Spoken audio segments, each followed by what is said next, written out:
하나님께서 저와 여러분에게 은혜 주시기를 원합니다. 오늘 우리가 함께 읽은 본문은 로마서 8장 1절부터 11절입니다. 이 본문을 얼핏 읽으면 참 쉬운 것 같습니다. 그런데 자세히 들여다보면 여간 까다로운 것이 아닙니다. 오늘 본문 가운데서도 핵심이 되는 구절 하나를 읽어보겠습니다. 오늘 본문 5절, 6절입니다. 육신의 일을 따르는 자는 육신의 일을, 영을 따르는 자는 영의 일을 생각하나니 육신의 생각은 사망이요 영의 생각은 생명과 평안이니라. 자, 어떻습니까? 읽으실 때 여러분 마음에 어떤 생각이 스치고 지나갔습니까? 한쪽에는 육신이 있고 한쪽에는 영이 있습니다. 한쪽에는 육신의 생각이 있고 한쪽에는 영의 생각이 있습니다. 그리고 그 뜻은 완전히 다릅니다. 하나는 사망이고 하나는 생명과 평안입니다. 바울은 이 둘을 마치 전혀 섞일 수 없는 두 개의 길처럼 동과 서처럼 딱 나누어서 말하고 있습니다. 그런데요, 여기서 제가 여러분께 여쭙고 싶은 것이 있습니다. 정말 이 두 가지가 그렇게 깔끔하게 나누어집니까? 우리 삶 속에서 이건 육신의 일이다, 이건 영의 일이다, 이렇게 딱 선을 그어서 구분할 수 있으십니까? 예를 들어 밥을 먹는 것, 이것은 육신의 일입니까? 영의 일입니까? 얼핏 생각하면 당연히 육신의 일 같습니다. 하지만 여러분, 아무리 기도를 많이 하고 아무리 영적으로 깊은 사람이라 하더라도 밥을 먹지 않으면 죽습니다. 목사도 밥을 먹어야 강단에 설 수 있고 권사님도 밥을 먹어야 교회에 나오실 수 있습니다. 그러니 밥과 육신의 건강, 이것도 우리가 마땅히 신경 써야 할 문제가 아니겠습니까? 그러면 이번에는 반대로 한번 가보겠습니다. 기도는 어떻습니까? 이건 두말할 것 없이 영의 일 같습니다. 그런데 여러분, 이렇게 한번 상상해 보십시오. 만약 어느 나라의 대통령이 전쟁을 일으키기 위해서 목사님을 청와대로 백악관으로 모셔다가 기회를 연다면 어떻겠습니까? 그 손으로 무기를 만들 계획을 세우면서 입으로는 주여 하고 기도한다면 그것을 우리가 순수하게 영의 일이라고 선뜻 말할 수 있겠습니까? 자, 이렇게 놓고 보면 어떻습니까? 겉으로는 육신과 영, 이 둘이 칼로 눈 자르듯 딱 나뉜 것 같았는데 막상 우리 삶 속으로 끌고 들어와 보니 그렇게 간단한 문제가 아닙니다. 그런데 바울은 오늘 본문에서 이 둘을 마치 물과 기름처럼 빛과 어둠처럼 뚜렷하게 대비시켜서 말하고 있습니다. 자요, 바울은 왜 이렇게 말하는 겁니까? 혹시 바울이 몰라서 이렇게 단순하게 나눈 겁니까? 아니면 우리가 뭔가를 놓치고 있는 것은 아닙니까? 오늘 저는 이 질문을 붙들고 여러분과 함께 로마서 8장 속으로 들어가 보려고 합니다.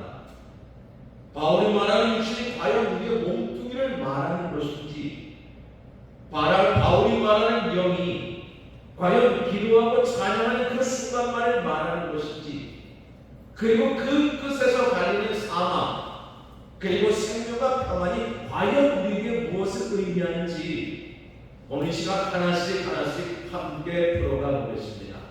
자, 여러분, 이 답을 찾기 위해서는 먼저 바울이란 사람의 속마음을 조금 더 들여다볼 필요가 있습니다. 바울은 오늘 보면 바로 그러니까 로마서 7장에서 자기 속을 있는 그대로 다 열어버립니다. 특히 7장 24절에 보면 그는 이렇게 절규합니다. 오라, 나는 곤고한 사람이구나. 이 사망의 몸에서 누가 나를 건져내냐. 여러분, 이 절규가 조금 이상하지 않습니까? 바울이 어떤 사람입니까? 그는 유대교안에서 둘째 가라면 서운할 정도로 성실했던 사람입니다. 빌립보서 3장에 보면 그는 자신의 이력을 이렇게 소개합니다. 나는 8일 만에 할례를 받고 이스라엘 족속이요 베냐민 지파요 히브리인 중에 히브리인이요 율법으로는 바리새인이요 열심으로는 교회를 박해하고 율법의 의로는 흠이 없는 자. 오늘날로 해석해 보자면 나는 평생 예배 한번 빠지지 않았고 성경 통독을 몇십 번씩 했고 교회에서는 누구보다 헌신된 삶을 살아온 소위 신앙의 모범생이었다는 겁니다. 주변 사람들은 그를 존경했을 것이고 그에게 인생길을 묻겠다고 찾아오는 사람도 많았을 겁니다. 그런데 그런 그가 자기 인생을 두고 곤고한 사람이라고 사망의 몸이라고 절규합니다. 여러분 이게 말이 됩니까? 만약 여러분이라면 어떻게 생각하시겠습니까? 그 정도면 되지. 뭘 더 바라나? 너무 관도 다닌다? 이렇게 생각하실 수도 있습니다. 그러나 바울의 고백을 조금 더 들어보십시오. 로마서 7장 15절입니다. 내가 원하는 것을 행하지 아니하고 도리어 미워하는 것을 행하리라. 바울, 그가 원하는 것이 무엇이었겠습니까? 당시 유대 사회에서 인생 성공의 척도였던 율법의 완성입니다. 앞서 말씀드린 대로 바울 그는 완벽에 가까운 율법의 사람이었습니다. 그런데 그는 자기 안을 들여다보다가 무언가를 발견합니다. 형식은 완벽했으나 본질은 그러지 못하다는 사실은 말입니다. 남들의 눈 얼마든지 속일 수 있었습니다. 그러나 자기 자신의 눈만은 속일 수 없었습니다. 아무리 붙잡으려 해도 율법과 삶은 계속 어긋나 있었던 겁니다. 예수님께서 이미 마태복음 23장에서 이렇게 일가하셨습니다.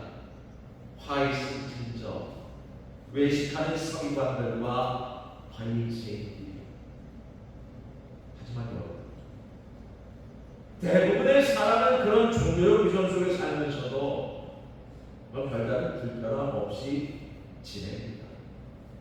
그것이 우리의 솔직한 현실입니다. 하지만 바울은 그 위선을 견뎌내지 못했습니다. 자기 실존을 절망스럽게 바라봤고 결국엔 비참한 신세라고 절규했던 겁니다. 물론 위선을 무조건 나쁘다고만 말할 수는 없습니다. 어쩌면 위선이야말로 우리가 이 세상에서 살아가는 최선의 방식일지도 모릅니다. 여기 한 정치인이 있다고 생각해 보십시오. 그는 나라와 국민을 위해서 세상을 조금이라도 좋게 바꿔보겠다고 정치에 나섰다고 말합니다. 그 진정성은 어느 정도 있습니다. 그런데 시간이 지나면서 그 마음 한편에는 국민을 향한 사랑보다 권력을 향한 욕망이 더 크게 자리 잡을 수 있습니다. 이 사실을 붙들고 밤새 고민하는 정치인이 있는가 하면 아무렇지도 않게 넘어가는 정치도 있습니다. 이는 교사도 마찬가지입니다. 처음에는 아이들의 인격과 미래를 위해 헌신하겠다고 사명으로 시작했지만 어느 순간부터 그저 밥벌이가 되어버릴 수 있습니다. 그것을 마음 아파하며 다시 사명을 붙드는 교사가 있고 그러려니 하며 넘어가는 교사도 있습니다. 의사도 목회자도 판사도 다르지 않습니다.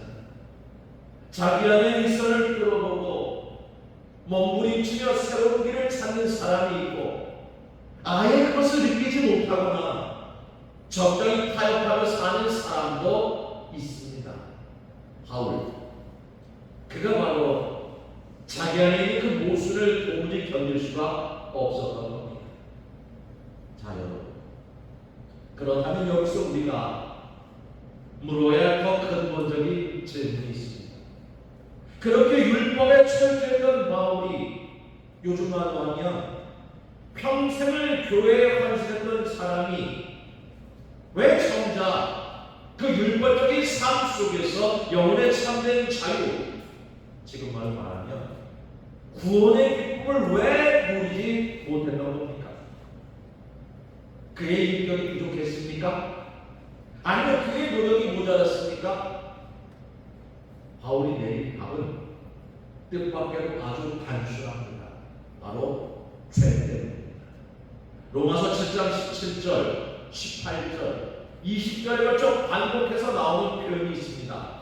바로 내 속에 있는 죄라는 표현입니다. 그리고 21절에서 바울은 이렇게 고백합니다. 그러므로 내가 한 법을 깨달았노니 곧 선을 행하는 나에게 악이 함께 있는 것이로다. 이 얼마나 무서운 고백입니까? 선을 행하려고 몸부림치는 바로 그 자리에 악이 함께 도사리고 있다는 겁니다. 자기 안에 천사만 있는 것을 본 것이 아니라 악마도 함께 있다는 사실을 본 것입니다. 여러분, 이런 사태는 사람의 힘으로는 극복할 수 없습니다. 인격, 교양, 아니에요. 해결되는 문제가 아닙니다. 내 속에 있는 죄는 우리가 아무리 이를 악물어도 이길 수 없는 겁니다.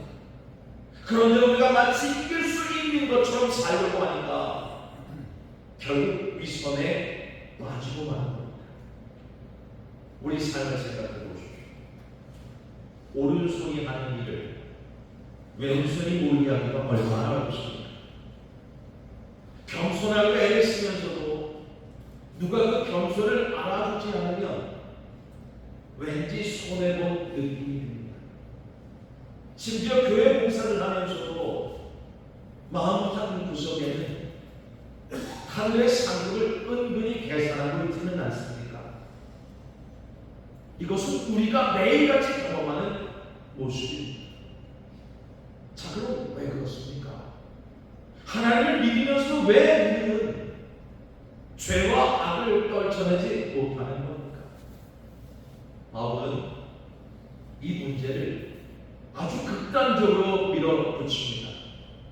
내 속, 곧 내 육신에 선한 것이 거하지 아니한 줄 아노니 원함은 내게 있으나 선을 행하는 것은 없노라. 마음은 구원하는데 육신이 약하니까 어쩔 수 없다는 겁니다. 만약 우리가 천사처럼 육신이 없다면 문제가 없겠지만 사람은 육신 없이 살 수 없습니다. 물론 세상에는 순전하고 희생적으로 사는 분들도 계십니다. 그러나 육신을 입고 사는 한 누구도 완전하게 선할 수는 없는 겁니다. 그래서 바울은 스스로 선을 행하는 것이 없다고 마치 자기 인격이 뿌리부터 썩었다는 듯이 표현합니다. 자, 여러분이 바울의 고백에 동의하십니까? 혹시 바울 저래 너무 유별난 거 아니야? 영적으로 결벽적 있는 것 아니야? 뭐 이런 생각이 들지는 않으십니까? 아니면 이 세상에서는 위선이라 해도 조금씩 착하게 인격적으로 사는 게 최선이 아닌가라는 생각이 드실 수도 있을 겁니다. 아니면 세상의 대부분의 사람들은 이렇게 그럴 겁니다. 그게 인생인데 그래서 어쩌라는 겁니까? 그렇게 질문할 수도 있습니다. 그런데요, 바울이 이 문제를 이렇게까지 끝까지 물어붙이는 이유가 있습니다. 이런 생각이 결국 우리를 죽음으로 몰아가기 때문입니다. 율법을 조금 더 잘 지켰다고 묵줄하거나 못 지켰다고 주눅드는 삶이 다람쥐 쳇바퀴처럼 반복되면 우리 영혼이 결코 풍요로워지지 않습니다. 그리고 그렇게 정제된 상태가 바로 죽음. 많은 성도들이 교회에 지쳐 있으면서도 그런가 보다 하고 습관처럼 신앙생활을 이어가는 모습과 비슷합니다. 우리가 이 죽음을 죽음으로 느끼지 못하는 이유도 이 영의 생각에서는 생명과 평안을 맛보지 못했기 때문입니다. 소위 자유를 모르니까 노예로 사는 겁니다. 착한 노예, 성실한 노예, 심지어는 스스로도 눈치채지 못한 채 길들여진 노예로 사는 것입니다. 자, 바울이 말하는 영의 생각이란 도대체 무엇입니까? 여러분, 이것을 요즘 유행하는 시대 정신이라고 생각하시면 안 됩니다. 고상한 자연 영성도 아니고 마음을 다독여주는 심리적 힐링도 아닙니다. 지금 바울이 말하는 영은 9절에서 분명하게 말하고 있습니다. 만일 너희 속에 하나님의 영이 거하시면 너희가 육신에 있지 아니하고 영에 있나니 누구든지 그리스도의 영이 없으면 그리스도의 사람이 아니라. 보십시오. 여기서 하나님의 영과 그리스도의 영이 함께 언급되는 이유가 있습니다. 하나님께서 예수 그리스도를 죽은 자 가운데서 살리셨다는 그 사실이야말로 바로 이 영의 생각을 떠받치는 토대이기 때문입니다. 11절 말씀입니다. 예수를 죽은 자 가운데서 살리신 이의 영이 너희 안에 거하시며 그리스도 예수를 죽은 자 가운데서 살리시니까 너희 안에 거하시는 그의 영으로 말미암아 너희 죽을 몸도 살리시리라. 보십시오. 너희 죽을 몸도 살리신다. 이게 얼마나 놀라운 선언입니까? 이 말씀이 믿어지든 믿어지지 않든 이런 엄청난 사실을 담대하게 선포하는 자체가 놀랍지 않습니까? 그러면 바울은 도대체 어디에서 이런 통찰을 얻은 겁니까? 그가 부활하신 예수를 만났다고 그 사건은 과연 무엇입니까? 그가 그토록 자랑스러워했던 유대의 이력들을 배설물처럼 여기게 만든 그 결정적인 경험이 무엇이었겠습니까? 아니, 다 지켜보고 육의 생각에서 영의 생각으로 완전히 돌아서게 만든 그 사건이 궁금하지 않습니까? 도대체 바울을 뭐가 그렇게 만든 겁니까? 소위 세상의 거리를 다 갖고 있었는데 그것을 다 내려치고 하나님께 돌아온 그 사건이 도대체 무엇입니까? 물론 여기서 우리가 조심해야 할 것이 있습니다. 육신의 생각은 죽음이고 영의 생각은 생명과 평안이라는 이 말씀을 자칫 육체와 영혼을 완전히 둘로 나누는 이원론으로 오해할 수 있습니다. 육신은 원래 악해, 헛된 거야. 그러니 포기하고 영적인 차원만 붙들면 문제가 풀린다는 그런 식 말입니다. 얼핏 들으면 그럴듯하게 들립니다. 실제로 초대교회 역사에서도 상당히 오랫동안 이런 식의 이원론적 사고가 힘을 얻었습니다. 사람이 죽으면 육체는 누구로 돌아가지만 영혼만은 하나님 품에 안긴다는 식의 이해 말입니다. 자, 여러분 보십시오. 바울은 그렇게 말하지 않습니다. 우리가 일반적으로 생각하는 것, 육신은 죽으면 땅에 묻히고 영은 하나님께 간다. 바울은 그렇게 생각하지 않고 이 육체로 된 몸까지도 살리신다고 말합니다. 죽여. 이게 가능한 일입니까? 그렇다면 영적으로 생각하는 사람은 죽지 않는다는 게 무슨 뜻입니까?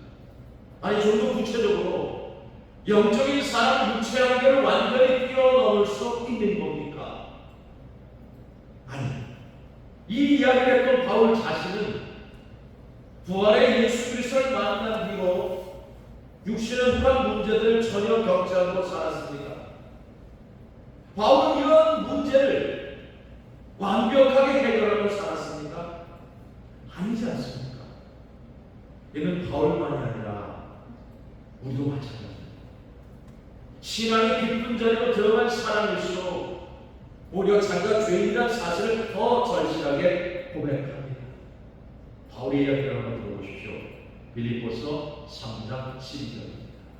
모든 것을 초월했다고 이야기하는 바울도 빌립보서 3장 12절에서 이렇게 말합니다. 내가 이미 얻었다도 아니고 온전히 이뤘다도 아니야. 오직 내가 그리스도 예수께 잡힌 바 된 그것을 잡으려고 달려간다. 보십시오.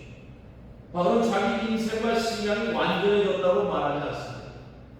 그의 삶에도 여전히 숱한 실수와 시행착오가 있었습니다. 때로는 말이 앞섰고 다른 제자에게 오해를 받으면 지나치게 자신을 변호하기도 했습니다. 또 자기 가르침을 따르지 않던 고린도 교회를 보며 마음이 몹시 불편한 적도 있었습니다. 그러나요, 다른 것은 몰라도 바울이 유일하게 분명히 붙은 것이 있었습니다. 그것이 무엇이었냐면 바로 절대적인 부활 생명이었습니다. 오늘 성경은 그것을 이렇게 표현합니다. 6절입니다. 생명과 평안이라고 말합니다. 그는 여전히 육체의 한계 속에 살아가면서도 이미 그 한계를 벗어난 사람처럼 살아갔던 겁니다. 그래서 그가 11절에서 너희 죽을 몸도 살리시리라고 고백할 수 있었고, 빌립보서 1장 21절에 이는 내가 사는 것이 그리스도니 죽는 것도 유익함이라고 고백할 수 있었던 겁니다. 사랑하는 성도 여러분, 죽을 몸도 살리신다. 이 말씀의 깊은 뜻을 오늘 이 한 번의 설교로 다 풀어내기는 어려울 겁니다. 그러나 핵심만큼은 분명히 붙들어야 합니다. 하나님의 영과 그리스도의 영이 함께하는 사람, 곧 예수님께서 죽은 자 가운데서 살아나셨다는 바로 그 사실을 믿는 사람은 이 육체로 살아가는 오늘의 일상 속에도 분명하게 생명을 얻는 겁니다. 우리의 하루하루가 다시 살아나는 것입니다. 우리 육신의 여러 가지 한계와 연약함이 있음에도 불구하고 우리는 죄와 죽음에서 자유를 얻는 겁니다. 세상도 두려워하지도 부러워하지도 않는 겁니다. 세상으로부터 인정받아야 한다는 강박과 유혹에 더는 굴복하지 않는 겁니다. 이제 어른이 되었기 때문에 어린 아이의 일은 내려놓는 겁니다. 더는 율법의 잣대로 이웃과 경쟁하지 않습니다. 교회의 성장이나 봉사의 실적을 인정받으려고 조바심 내지도 않습니다. 화려한 인생을 살아야 한다는 강박에 쫓기지도 않습니다. 왜요? 이미 그리스도 안에서 생명과 평안을 누리고 있기 때문입니다. 그것이 바로 죄와 죽음으로부터의 진정한 해방, 그 구체적 삶이 우리의 몸이 참된 자유를 얻는 것입니다. 그래서 바울은 오늘 본문의 시작인 로마서 8장 1절과 2절에서 이렇게 선포합니다. 이 로마서 8장 1절과 2절은 몇 번을 읽어도 놀라운 말씀입니다. 이 시간에 다 같이 한번 로마서 8장 1절, 2절 말씀을 같이 한번 읽도록 하겠습니다. 그러므로 이제 그리스도 예수 안에 있는 자에게는 결코 정죄함이 없나니 이는 그리스도 예수 안에 있는 생명의 성령의 법이 죄와 사망의 법에서 너를 해방하였습니다. 아멘. 여러분, 여기 정죄함이 없다는 것은 죄에서 해방되었다는 뜻입니다. 왜 정죄함이 없습니까? 그리스도 안에 있는 생명의 성령의 법, 다시 말해 생명의 영이 저와 여러분을 죄와 사망에서 건져내었기 때문입니다. 그래서 이제 우리는 더 이상 율법이란 저울에서 매이지 않는 겁니다. 그렇다고 오해하지 마십시오. 이 율법 자체를 부정하는 것이 아닙니다. 율법은 다만 우리에게 죄를 깨닫게 할 뿐입니다. 율법을 어느 정도 지켰는지에 따라 걱정하거나 반대로 자랑하게 만드는 겁니다. 이렇게 끊임없이 우리를 평가받는 자리에 세워두는 것, 이것이 소위 죄와 죽음의 법입니다. 이 죄와 죽음의 법은 오늘을 살아가는 우리에게도 여전히 막강한 힘을 휘두르고 있습니다. 그러나 부활의 예수 그리스도와 하나 된 사람은 거기서 완전히 해방되어 생명과 평안을 누리는 겁니다. 자, 이제 설교를 마무리하면서 여러분께 한번 여쭤보겠습니다. 여러분, 제가 여러분께 말씀드렸던 이 바울이 갖고 싶었던, 그리고 그것을 쫓아 살았던 생명의 성령의 법, 소위 말하는 자유, 여러분 이것을 경험하셨습니까? 이런 삶을 실제로 누리고 계십니까? 이제 남는 것은 이겁니다. 오늘 제가 여러분에게 드리고 싶었던 진짜 질문은 이겁니다.